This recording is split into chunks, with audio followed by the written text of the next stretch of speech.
What do you do when the one you are loyal to chooses your best friend? Can you survive being betrayed by the two people you trusted most?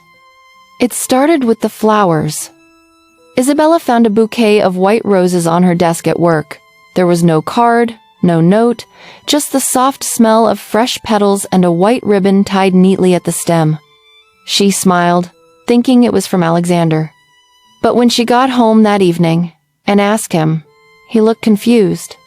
"No," he said gently. "I didn't send any flowers, but they're beautiful." She didn't think much of it. Maybe it was a mistake. Maybe someone else sent it to the wrong person. Or maybe it wasn't a mistake at all. 3 months earlier, Isabella had introduced Charlotte, her closest friend, to Alexander. They met at a charity gala. Charlotte wore a pale blue dress and a string of pearls. She was warm, funny, and carried herself with that kind of soft confidence that made people want to keep listening. "This is my best friend, Charlotte Whitmore," Isabella had said proudly. "She's like a sister to me." Alexander had smiled and shaken Charlotte's hand politely. But Charlotte had held on just a second too long. No one noticed. Not then. The next morning, both of them messaged her. Charlotte first. "Hey, are you free to talk later?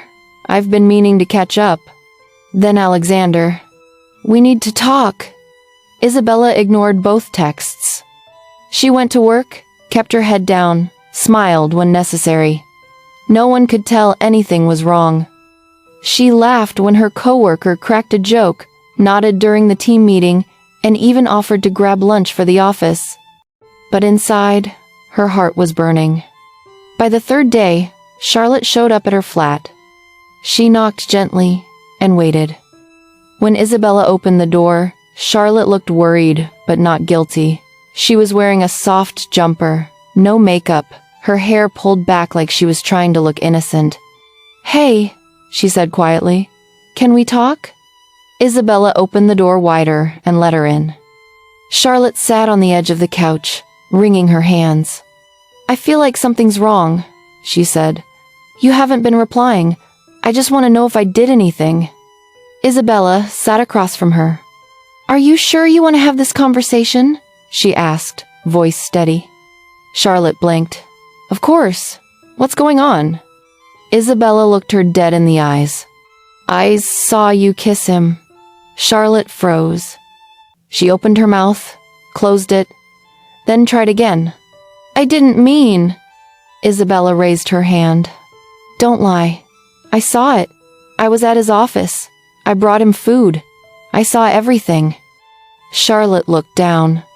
There was a long silence. Then she said, "I didn't plan it." "You didn't stop it either." Charlotte's voice dropped. "I didn't think you'd find out." Isabella shook her head slowly. "You were supposed to be my best friend." Charlotte's eyes filled with tears. "I didn't mean to fall for him." "And he didn't mean to fall for me either, right?" Isabella said bitterly. "That's what you've been telling yourself?" Charlotte wiped her eyes and stood up. "I'm sorry, Izzy. I really am." Isabella stood too, but her voice was calm, too calm. "You can leave now, Charlotte." "But—" "I said leave." Charlotte hesitated, then turned and walked out. Isabella closed the door behind her, locked it, and this time she let the tears fall. That evening, Alexander came home to find Isabella sitting at the kitchen table, her laptop open but untouched. He stood by the door for a while, holding his keys, unsure what to say. "I didn't expect to see you," she said without looking at him. "Izzy, I can explain." She raised her hand. "Don't." He sighed and walked over slowly, placing his keys on the counter. "I messed up." "I know that," he said. "But it wasn't what it looked like." She laughed just once. "Don't lie to me, Alexander. I was there. I saw it. It was a mistake." "How long?" she asked. He paused. Her voice grew firmer. "I asked you a question. How long has this been going on?" He looked down. "A few weeks." She stood up from the table. "A few weeks?" I didn't mean to hurt you." She looked at him, tears in her eyes now. "You didn't mean to get caught." He walked toward her, but she stepped back. "I need space," she said. "I need you to leave." That night, he packed a bag and left. The flat felt bigger without him. Too quiet, too clean. She walked past the bathroom and saw his toothbrush still in the holder. His jacket was still on the hook by the door. A pair of socks under the bed. She didn't cry again. She just started collecting his things every little reminder and put them all in a box. She labeled it Alex, just that. Then she slid it into the hallway cupboard and closed the door. The days that followed felt strange. At work, she was sharp and professional. She even closed a big deal her boss had been struggling with. But in the quiet moments in the elevator, during her lunch break, while brushing her teeth, her mind wandered. To their first date, to their weekend drives to the countryside, to the night he said he couldn't imagine his life without her. She kept asking herself the same question. Was any of it real? One Friday night, she went out with her colleagues. A rooftop bar downtown. Drinks, music, and laughter. She smiled. She danced a little, but she felt like an actress in a play she hadn't rehearsed for. Then she saw him. Not Alexander, Charlotte. At the other end of the rooftop, in a red dress, standing with a group of mutual friends. Their eyes met. Charlotte looked away first. Isabella didn't walk over. She didn't make a scene. She simply picked up her drink and moved to another corner of the bar. She didn't owe her anything. The next week, she started therapy. She wasn't ashamed of it. She needed to understand what had happened, why it hurt so much, why betrayal from a friend somehow cut deeper than betrayal from a man. "I trusted her with parts of me no one else knew," she told her therapist. "She saw you fully," the therapist replied, "and still chose to hurt you. That's not your fault. That's who she is." One afternoon, she went through old photos, not just of Alexander but of Charlotte. There they were in university, laughing over coffee, at Isabella's graduation, arms around each other, on holiday in Vancouver, jumping into the lake, screaming from the cold. Charlotte had been part of her life for 12 years. She had been there through breakups, new jobs, family losses. She was the one who helped Isabella get through her father's passing. And now, she was just a scar. 2 months later, Alexander emailed her. It was short, polite, apologetic. He asked if she'd be open to meeting for coffee, just to talk. She stared at the message for a while. Then she replied, "I wish you both well, but there's nothing to talk about. Take care. Isabella." She hit send.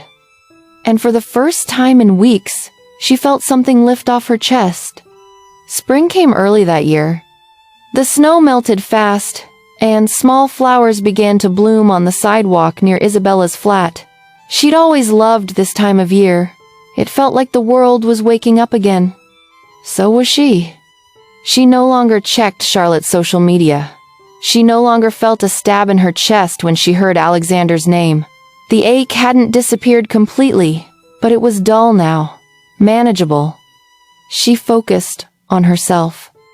She joined a weekend pottery class, started going for evening walks after work, signed up for a cooking course, and learned how to make Thai green curry from scratch. And one morning, as she stood in front of the mirror tying her hair, she looked at herself and thought, "I'm not broken. I'm just changing." At work, she got promoted. Her boss called her into the office, smiled, and said, "You've been solid this quarter, reliable, focused. We'd like you to lead the Vancouver expansion." It was a big step. The kind of role Alexander used to say she might not be cutthroat enough for. But she was more than ready. One Saturday morning, Isabella met someone new. His name was Jamie. He was tall, soft-spoken, with kind eyes and a terrible sense of direction. They met at the bookstore. He dropped a stack of books near her feet. She helped him pick them up.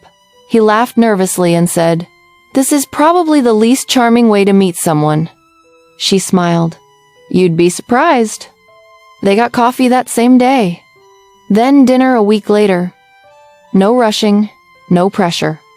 Just quiet, gentle conversations that left her feeling calm. She didn't tell Jamie about Alexander or Charlotte right away. It wasn't that she was hiding it. She just didn't want to lead with her pain. She wanted him to meet her, as she was now not, as a woman nursing a fresh wound. But one evening, as they sat watching the sun set over the lake, he said, "You have this strength about you, like someone who's had to rebuild something." She looked at him. "I did." He didn't ask for details. He just held her hand and said, "I'm glad you did." It was around that same time that Charlotte reached out again. This time, it was an actual letter, handwritten, neatly folded, dropped into her mailbox. "Dear Izzy, I don't know what I expect from writing this. I'm not asking for forgiveness. I just wanted you to know that I think about what I did every day. I hurt the one person who truly saw me. And I lost something I can never get back, your friendship. Alexander and I didn't work out. Surprise, surprise. I know you've probably moved on, but if there's ever a chance to just sit across from you and say sorry in person, I'd take it. No questions asked." Isabella read it twice. Then she tore it in half and dropped it in the bin. Not out of hate. Not out of anger. But because some bridges were meant to stay burned. Summer arrived. She traveled to Banff with a few work friends, hiked, took pictures, laughed loudly again. She didn't think about Alexander when she saw couples holding hands. She didn't think about Charlotte when her phone pinged. She was light again, not because life had gone back to how it was, but because she had grown stronger inside it. On her birthday in July, Jamie gave her a card. Inside, he wrote, "I don't know all the things you've been through, but I can tell you this, whatever broke you didn't win. You're here, and you're wonderful." She smiled. Not because she needed someone to complete her, but because it was nice to be seen again. Isabella and Jamie had been seeing each other for about 5 months now. He was kind, patient, never tried to rush her into anything. He let her have space when she needed it, and stayed when she asked. It was a different kind of love, quiet, mature, and comforting. But something was still holding her back. She hadn't told him she loved him yet. Not because she didn't feel it, but because the last time she said those words, everything fell apart. One Wednesday afternoon, Isabella got a call from her boss. "We've had a request from a startup investor on the West Coast," he said. "They're building a health tech platform and want a consultant for their digital campaign. Someone with your background." "Okay," she said, confused. "What does that have to do with me?" "They specifically asked for you. Said your name was mentioned at a networking event in Montreal." Her brows furrowed. "Do I know them?" He hesitated. "One of the partners on their advisory board is Alexander Hart." Her heart stopped. Later that night, she told Jamie. She expected him to be jealous, angry, or at least suspicious. But instead he said, "Well, that's awkward." She laughed. A real laugh. The kind that surprised even her. Jamie looked at her, smiling. "Are you okay?" "I think so," she said honestly. "I don't know how I feel yet. I don't even want to see him again." He touched her hand. "Then don't. Just because he's in the room doesn't mean you owe him a conversation." She nodded, but deep down, a question tugged at her. Why now? She ended up taking the meeting. Strictly professional, virtual, camera on, her notes ready. Alexander joined 3 minutes late. Still the same sharp jawline, still that careful voice. "Hi, Isabella," he said. She didn't blink. "Let's focus on the brief." He paused, then nodded. Throughout the call, he remained polite. No personal remarks, no awkward glances, just straight to business. Afterward, he sent a follow-up email. "You handled that brilliantly. Just wanted to say I'm happy you're doing well. No hidden meanings. Just proud of you." She stared at the email for a long time. And then, finally, she replied, "Thank you. I'm proud of me too." That was all. A month passed. One evening, Jamie invited her over for dinner. He cooked badly, burnt the garlic bread, overboiled the pasta. But he looked so proud of himself that Isabella couldn't stop smiling. "Sorry," he said, embarrassed. "It's not restaurant level." She shook her head. "It's perfect." They sat on the floor, eating from mismatched plates, their backs against the wall. Then he turned to her and said, "I know it's soon. I know you've been through a lot, but I love you." She froze. Her heart started racing. He waited. Then she whispered, "I love you too."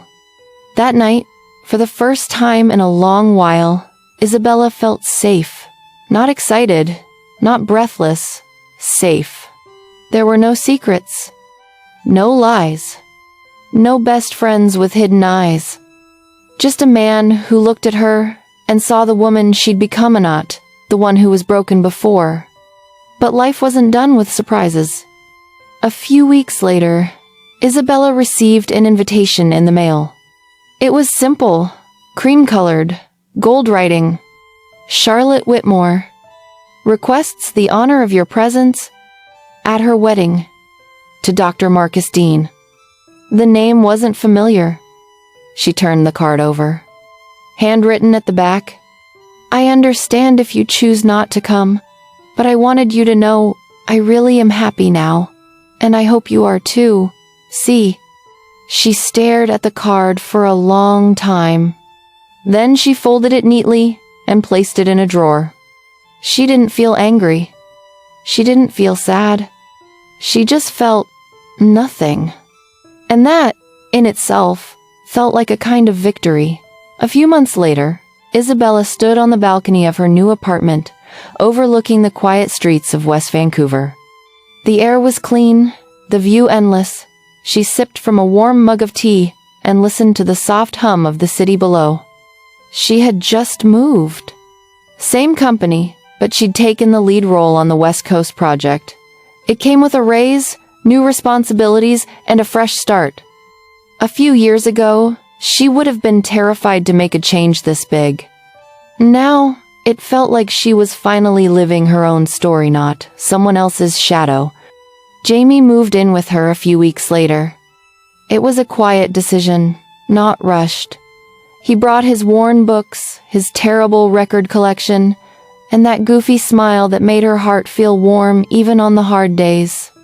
They didn't argue much, but when they did, they made it a point to talk things through without shutting doors, without slamming walls, without pretending. They were building something real, and real things took time. One Sunday morning, while cleaning out a drawer, Isabella found something she hadn't seen in months. The box. The one where she'd put all of Alexander's things, photos, receipts, notes, movie tickets. She sat down on the floor, opened it slowly, and looked inside. Everything was still there, but the weight wasn't. She smiled, shook her head gently, and said to herself, "Thank you, life, for teaching me the hard way." Then she closed the box, took it downstairs, and placed it neatly by the recycling bin. Some things didn't deserve space in your new chapter. A year after the breakup, Isabella launched her own consultancy firm.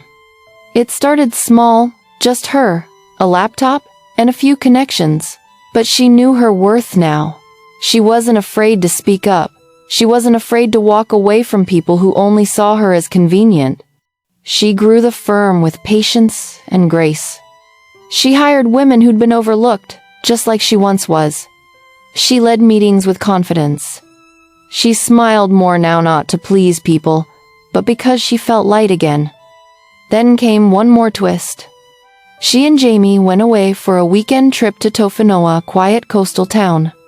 On their last night there, under the stars, with waves crashing in the background, Jamie pulled out a small velvet box.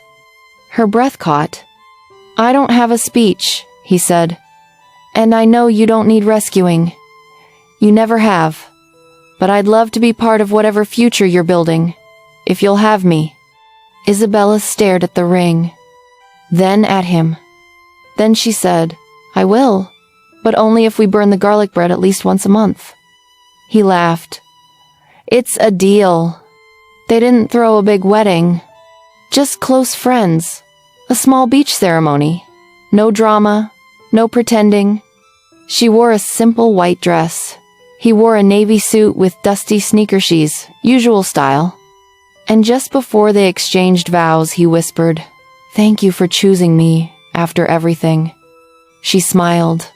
No, she whispered back. Thank you for never making me prove I was worthy of love again.